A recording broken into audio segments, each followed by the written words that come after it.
엄중 경고인데요.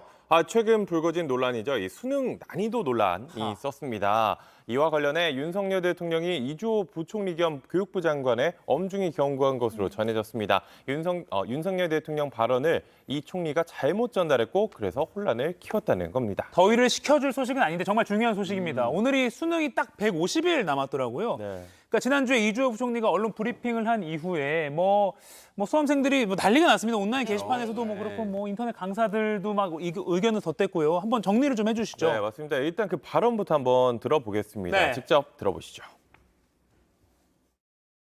변별력은 갖추되 학교 수업만 열심히 따라가면 문제를 풀 수 있도록 출제하고 학교 수업에서 다루지 않은 내용은 출제에서 배제하라고 말씀하셨습니다.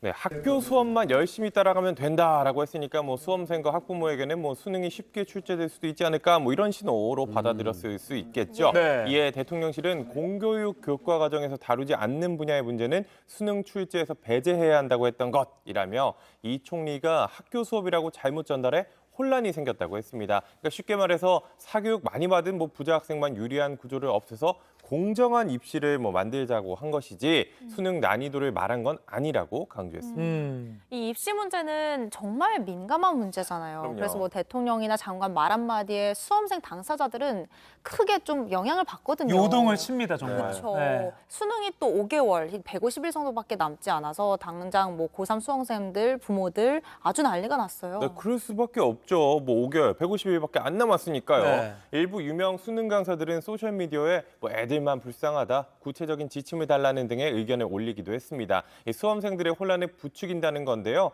이 교육부도 수능 난이도를 쉽게 한다는 취지는 아니라면서 선을 그었습니다. 결국 9월 6일에 치러지는 전국 모의고사로 난이도나 경향을 가늠할 수 있을 것 같습니다. 네. 예. 그런데요, 이게 안타깝게도 이 교육부가 그 대입 담당 국장을 경질하고 한국교육과정평가원에 대한 감사까지도 예고를 했잖아요. 네. 근데 이 상황이 사실은 조금 굉장히 낯익다라는 느낌이 조금 들어요. 기시감. 네, 기시감이 좀 들어요. 만 5세 입학 문제도 그렇고, 주 69시간 근로제 이런 논란이 있을 때도 약간 이런 비슷한 절차들이 있었잖아요.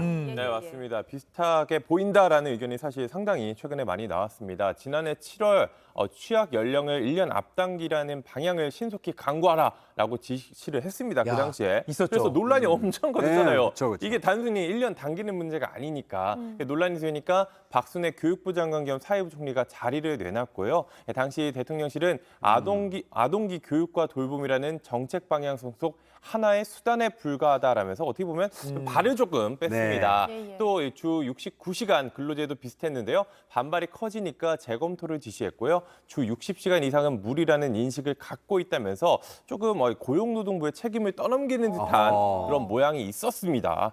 고용노동부가 발표한 내용이 사실 대통령실과 논의하지 않았을 리는 없었을 텐데요. 네. 근데 야당에서는 이번 또 대통령실이 장관에게 책임 떠넘기 한다라고 또 역시나 이렇게 나왔는데 그러니까 좀 보면 뉴스도 그렇고 계속 네. 정치권의 공방으로만 여야 공방으로만 좀 커지는 모양새 같기도 합니다. 그런데 중요한 걸 놓쳐서는 안 되죠. 이 공교육 정상화라는 그 큰 틀 안에서 또 수험생, 학부모 돈도 많이 들지 않습니까? 맞아요. 이런 거 좀 해결할 수 있는 입시 제도를 좀 근본적으로 좀 고쳤으면 좋겠습니다. 네. 100년 대계잖아요. 그렇죠. 네. 근데 네. 그게 수능 150일 전은 좀 아닌 것 같다라는 개인적인 의견이 맞죠. 조금 네. 있습니다. 예. 네. 크게 봐야죠, 크게. 네. 그러니까 이번 장기적으로 봐야겠죠. 예, 그렇죠? 그쵸. 네, 알겠습니다.